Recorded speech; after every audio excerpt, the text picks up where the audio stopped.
Ce jour est dédié pour la Refoua Shema et la bonne réussite de l'opération de Jennifer Sarah Bat Régine Malka. Amen. La question de Yehuda.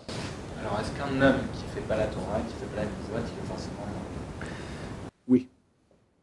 Très totalitaire et catégorique, mais je vais argumenter et expliquer. D'abord, quand tu dis mauvais et bon, tu donnes déjà une note morale. Et quelqu'un de bon, quelqu'un de mauvais. Qui a dit que c'est juste? Qui a dit qu'il faut une moralité? Il y avait un très grand écrivain américain, je l'ai lu le bouquin dans ma jeunesse, il s'appelait Aldous Huxley. Il a écrit un livre qui s'appelle Le meilleur des mondes. Et il dit là-bas, et pas dans ce livre-là, mais il a écrit dans un article, il dit que c'est un très très grand révolté contre toute idée de Dieu. Très grand laïc, très grand... et il a dit comme ça, il a dit, il est clair à mes yeux que toute ma révolte contre toute notion de Dieu provient d'un désir puissant de liberté sexuelle. En deux mots, il y a son copain, sa femme, elle est mignonne, pourquoi pas coucher avec elle? Je ne sais pas, c'est ton copain, mais pourquoi pas? Elle veut, je veux. Alors? Non, mais c'est mauvais. Mauvais? Qui fixe qu'est-ce qui est mauvais? Qui fixe qu'est-ce qui est mauvais? Hitler, il a écrit, il n'y a que l'impudence juive pour aller contre nature. Dans la nature, le fort vainc le faible. Et comme ça doit être. Les juifs vont contre ça. Il dit qu'il faut protéger le faible. La Torah dit que Dieu aime le poursuivi. Il le protège.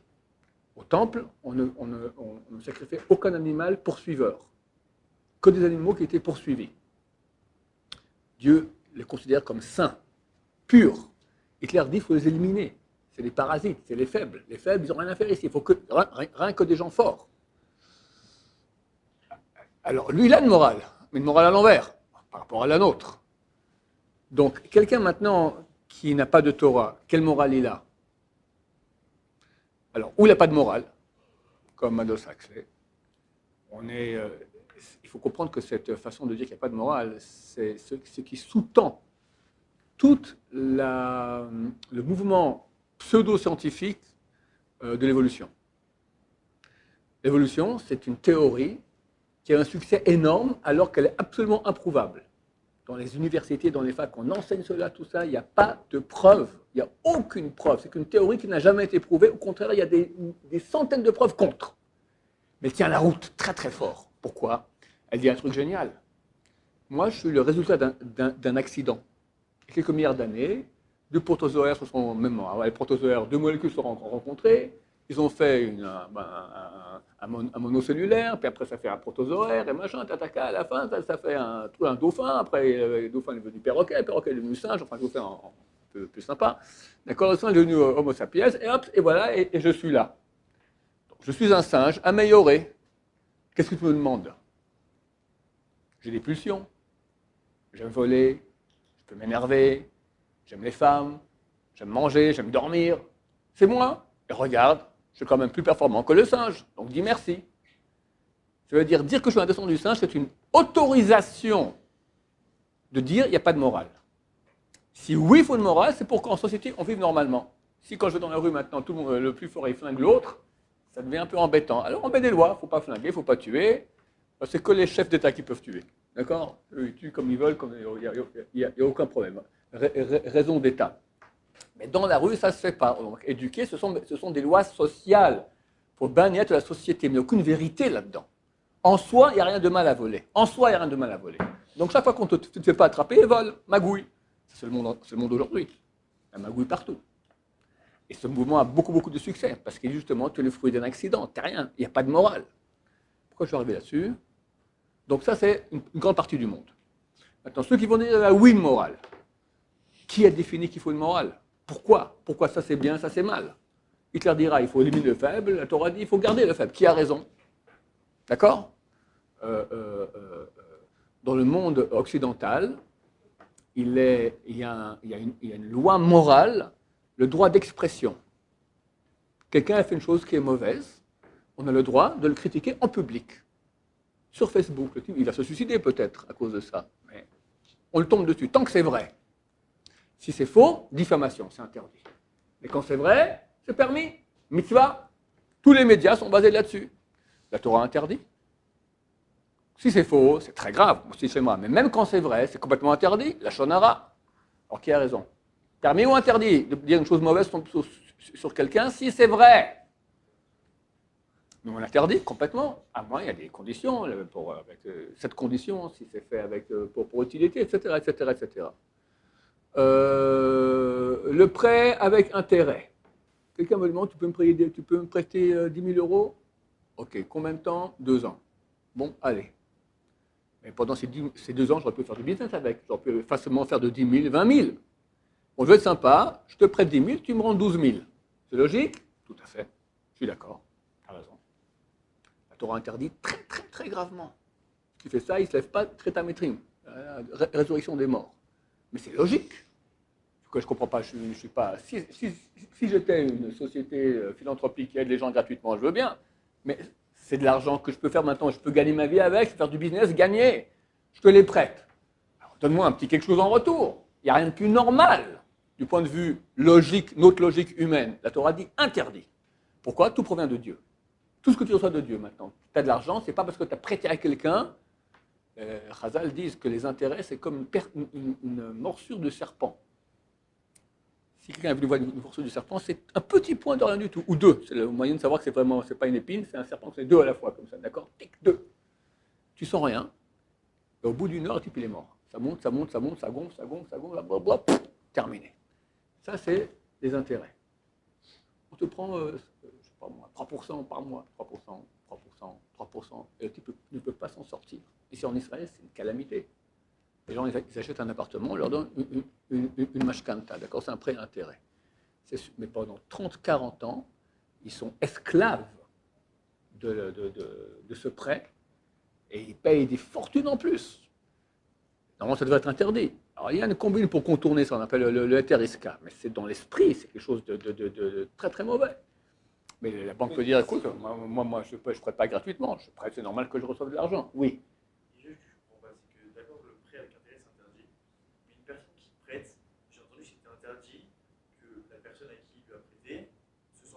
Mais justement lui rendre en service. Un cadeau, par exemple, ou ce qu'il n'aurait pas fait. Ouais, par exemple, ouais, absolument. C'est un Rabbi d'Arbanan. Tu peux donner. Rabbi d'Oraita de la Torah, c'est quand tu dis, ouais, je te donne pour chaque mois que je te prête l'argent, tu me donnes 2% en plus, par exemple. Que on fixe à l'avance quel sera le taux d'intérêt de la Torah. Il y a un intérêt d'Arbanan qui est, tu me rends quelque chose d'autre. Quand tu me ramènes maintenant l'argent, tu me donnes un grand bouquet de fleurs. Pourquoi? Pour le service rendu, interdit. Sans rien dire. Le type, il rend service. Il y a une discussion maintenant si j'ai le droit de dire merci.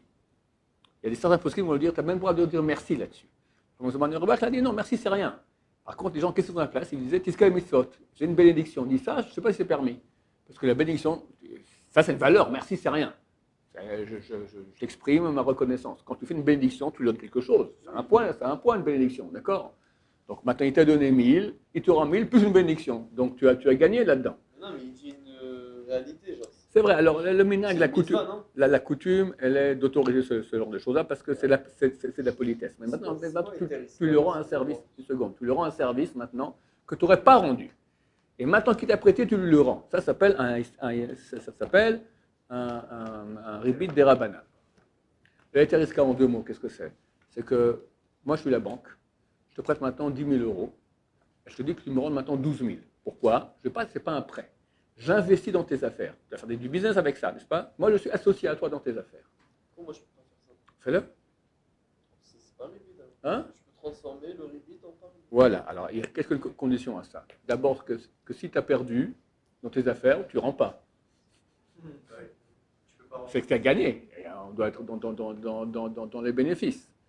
Ensuite, qu'est-ce qu'il y a comme autre condition? Je peux lui dire que tu fasses du business. Le type maintenant il a pris parce qu'il n'a pas de quoi manger, donc c'est pour acheter ses spaghettis. En quoi maintenant la banque elle est associée dans ses affaires? Quelle affaire? Lui veut s'en sortir maintenant pour payer le mois, d'accord? C'est pas une affaire. Affaire c'est affaire. C'est très délicat comme éther, mais on compte là-dessus. Oui. avez parlé avec les lois d'Egoïm, mais par exemple, les lois d'Egoïm, la logique qui amène d'après les juifs, quand il y a une certaine logique, par exemple, vous avez dit, de me rendre avec intérêt, ça reste une logique. Ouais. Le droit nous demande. C'est là, peut-être que l'Egoïm, quand ça défie le rationnel, quand c'est contre le rationnel, alors là, l'Egoïm disent. Il y a deux rationnels. Je te montre, dire maintenant du mal sur quelqu'un quand c'est vrai. On peut dire que c'est interdit parce que tu le défonces, tu as éclaté en petits morceaux le pauvre. On peut dire non, mais ce que tu dis, c'est la vérité. Les deux s'entendent. Il y a beaucoup de cas dans la Torah où on peut croire logiquement que ça serait comme ça. En fait, c'est le contraire qui est juste. Même au niveau rationnel. Donc, pour avoir une moralité qui soit vraiment juste, ça peut provenir que d'une origine divine. Sinon, c'est une invention. Et peut-être qu'elle est fausse. Si les êtres humains ont inventé une moralité, alors d'abord, elle n'est pas forcément juste. Ensuite, elle n'a aucun fondement. Elle n'a aucune légitimité. Toi, tu penses que c'est comme ça. Peut-être tu as tort. Alors, ok, l'expérience a montré que, voilà, prenons la peine capitale. D'accord ? Fondée ou pas fondée ? Au Texas, je crois que depuis la fondation des États-Unis, ils ont tué au moins 2-3 000 personnes là-bas. Ils leur coupent les têtes, enfin les chaises électriques, pour un oui, pour un non. D'accord ? Texas est quand même censé être un pays développé. On ne parle pas maintenant du Burundi de l'Est. D'accord ? On parle maintenant d'un pays occidental. Ils tuent. Logique ou pas ? Ah, on tue au Beth Amikdash aussi. On tue, mais nous, on ne tue plus depuis 2000 ans. Parce qu'on n'a pas de temple. Si on aurait eu un temple. Non, même à l'époque du temple, le Sanhédrin est sorti du Haggadah pour arrêter la Mishnah dans le Sanhédrin dit qu'un Bédine qui statue une fois tous les 70 ans est appelé meurtrier, d'accord ? Mais ce n'est pas la question maintenant. Peut-être que c'est oui bien. Qui peut venir dire oui, on peut tuer, ou quelqu'un peut dire non, on ne peut pas tuer ? Qui est le type qui peut venir dire où est la vérité ? Mais la Torah, elle disait de ne pas tuer. Attends, il n'y a pas de Torah maintenant. On t'en parlait maintenant qu'il n'y a pas de Torah. On t'en parlait de la mort. Lui, la question est maintenant, est-ce qu'on peut être quelqu'un de bien sans Torah ? Alors, moi, si je dis maintenant, imaginons qu'il n'y a pas de Torah.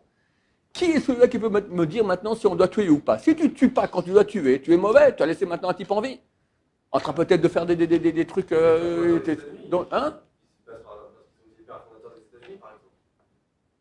Je n'ai pas compris, le fondateur. Ouais. Ils se basent sur ce qu'ils ont dit, eux. Les fondateurs des États-Unis. D'accord, mais qui c'est le fondateur des États-Unis ? C'est quoi ? C'est des grands penseurs. Tous les fondateurs de pays, c'est des grands assassins d'habitude. C'est des gens qui ont été élus par le peuple. C'est qui les grands du monde occidental ? C'est le peuple qui a choisi. Tu connais des types grands de l'histoire ? Ouais. Qui ?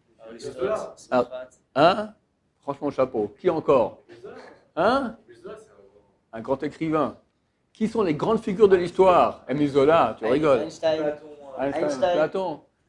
Ah ouais ? Einstein. Franchement, je vous félicite. Pour moi, c'est un coup dans l'eau. D'habitude, quand je pose la question, on me dit Napoléon, Jules César, Alexandre le Grand. Je ne fais pas des penseurs, j'ai dit les grandes figures, les grands noms de l'histoire. Einstein. Hein ? Einstein. D'habitude, on me répond Napoléon, Jules César, Genghis Khan, Nabucodonosor, qui je voulais dire encore Gandhi. Mao Tse-tung, d'accord ? Les plus grands tueurs de l'histoire. Les plus grands tueurs. Alexandre le Grand. Il est grand, Alexandre le Grand. Un jour, il s'énerve, il prend son couteau, il tue son général, son copain de travail, son compagnon de combat pendant des années, il tue. Mais oui, Alexandre le Grand. Mais oui, c'est ça, mais c'est des malades. D'accord ? Alors, je reviens sur la question. Alors, qui, les fondateurs de l'Amérique, c'est qui ? C'est des gens du même genre, d'accord ? Qui c'est ces gens-là ? Alors, il y a des gens qui vont penser, qui vont réfléchir maintenant, voilà, on tue pas. S'il n'y a pas de Torah, s'il n'y a pas une origine divine, quoi que tu fasses, tu es peut-être assassin. Si tu tues, tu es die assassin, peut-être s'il ne fallait pas. Et des fois, quand tu n'es pas assassin, regardez un exemple qu'il y a eu ici en Israël. Comment s'appelle ce garçon qui s'est fait kidnapper à la guerre de Gaza ? Hein ? Shalit. Le prénom ? Gilad Shalit. La Torah dit qu'on ne rachète pas quelqu'un qui a été kidnappé pour plus que sa valeur. C'est quoi sa valeur ? Combien il vaut, à l'époque, au marché des esclaves ? C'est pas grand-chose. D'accord ? Un des plus grands rabbins qui est au Moyen-Âge du monde Ashkenaz, c'est pas le plus grand, s'appelle Maharam Rothenburg. Rabbi Moren ou Harav Meir de Rothenburg. À l'époque, il y avait l'empereur Rodolphe de Habsbourg. Il marche mon à Betzicho.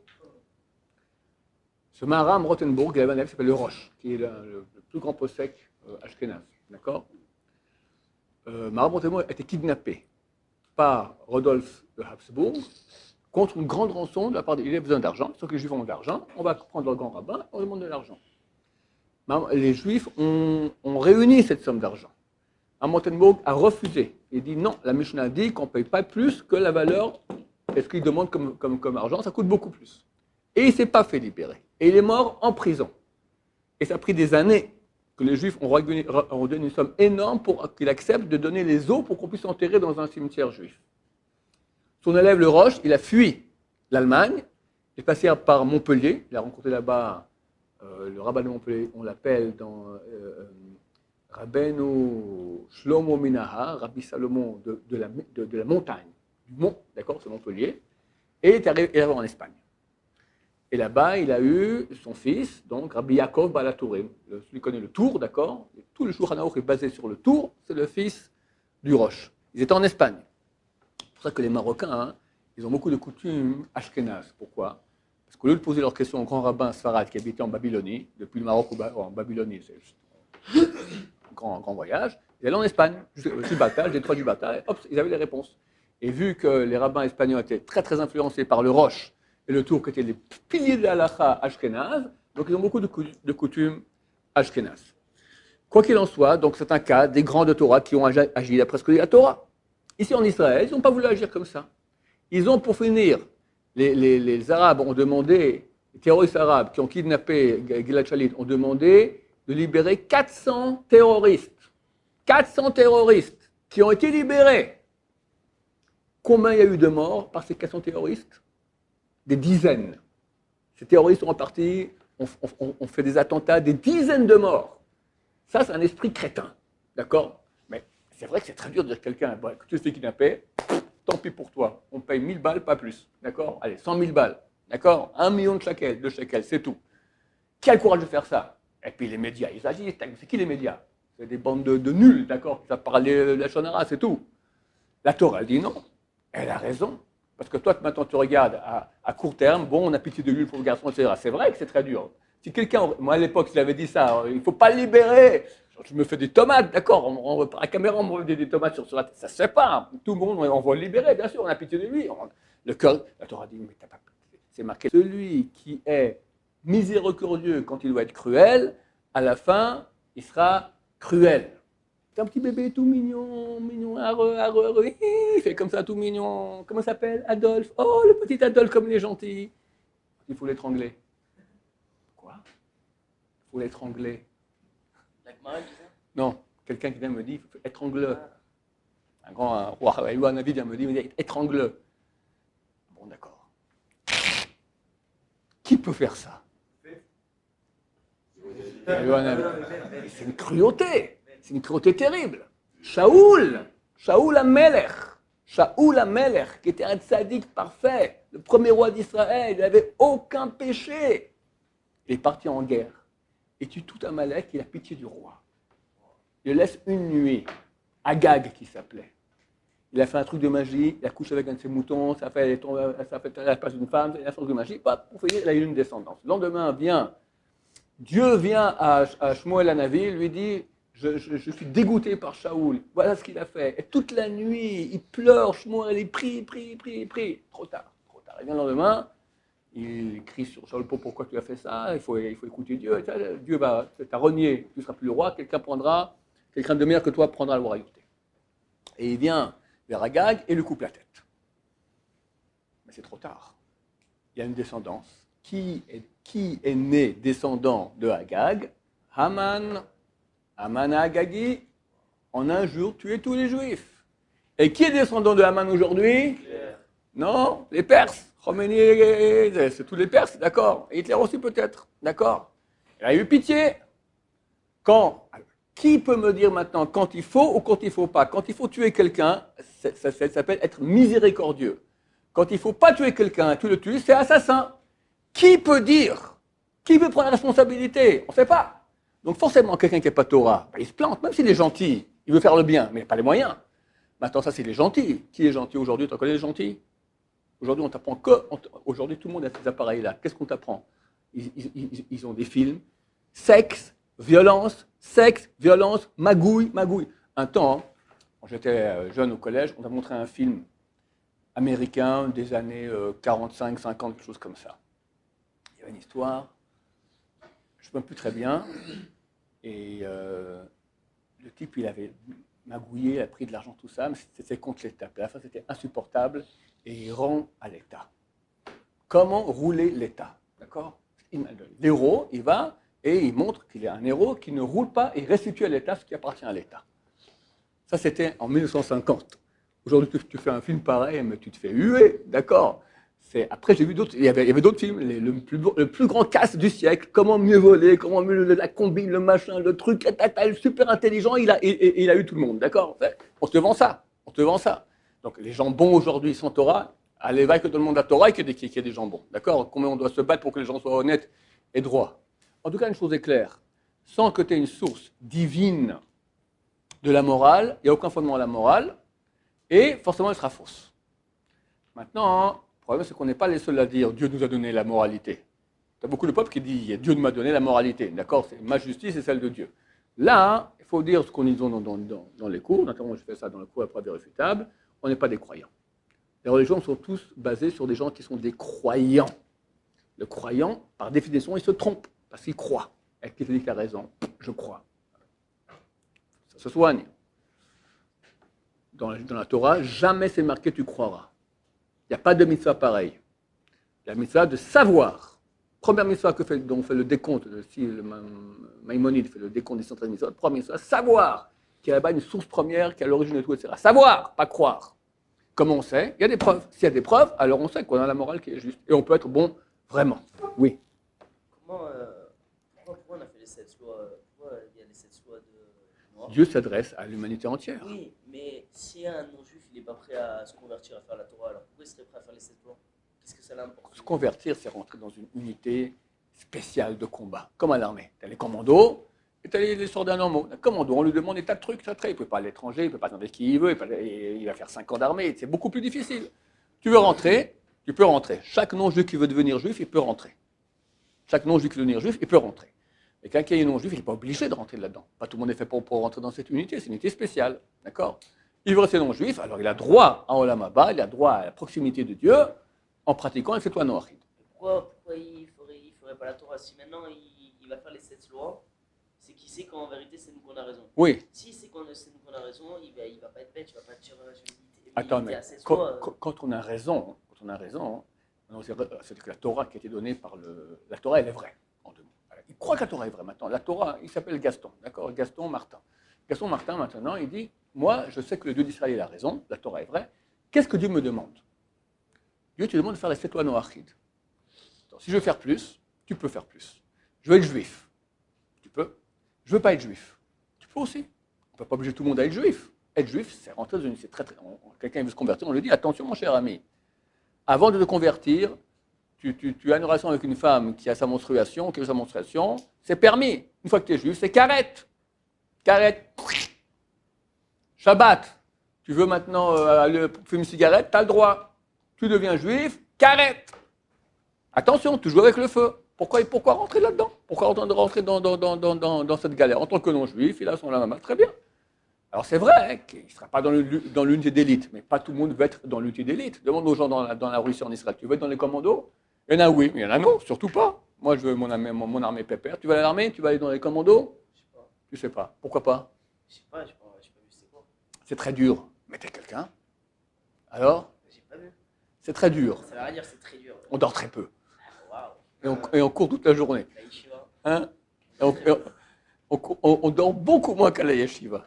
D'accord? Et on court toute la journée. Pas qu'on est sur le gamar. On court toute la journée. On transpire et machin. Et on risque sa vie. Alors, oui ou non? Ouais.